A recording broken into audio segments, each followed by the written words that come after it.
Il ponte dell'Immacolata ha rispettato le promesse e sta portando la neve sull'altopiano dei 7 comuni, dando ufficialmente il via alla stagione turistica invernale.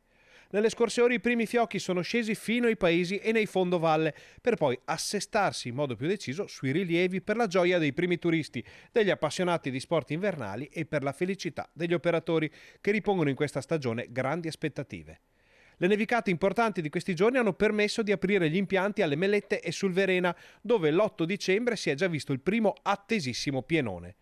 Restano per ora al palo, in attesa di qualche centimetro di neve in più, gli impianti di risalita del Caberlaba e altre strutture a quote più basse. Aperti anche i centri destinati allo sci da fondo di Campolongo e Campomulo, mentre ci vorrà ancora qualche giorno per l'area del Monte Corno di Lusiana. Già partita in grande stile infine la stagione delle ciaspolate e delle passeggiate nella cartolina da favola delle terre alte vicentine. Il ponte sta infatti portando un flusso turistico di tutto rispetto anche nei mercatini dei paesi dell'altopiano, letteralmente presi d'assalto. E ora amministratori, albergatori e attività ricettive in generale si coccolano la Dama Bianca, che sarà di sicuro richiamo anche per il fine settimana. Dopo anni di difficoltà e con le complicate novità legate al costo dell'energia e alla diminuzione della capacità di spesa delle famiglie, l'intero altopiano vede in questa partenza sprint un segnale di cambiamento.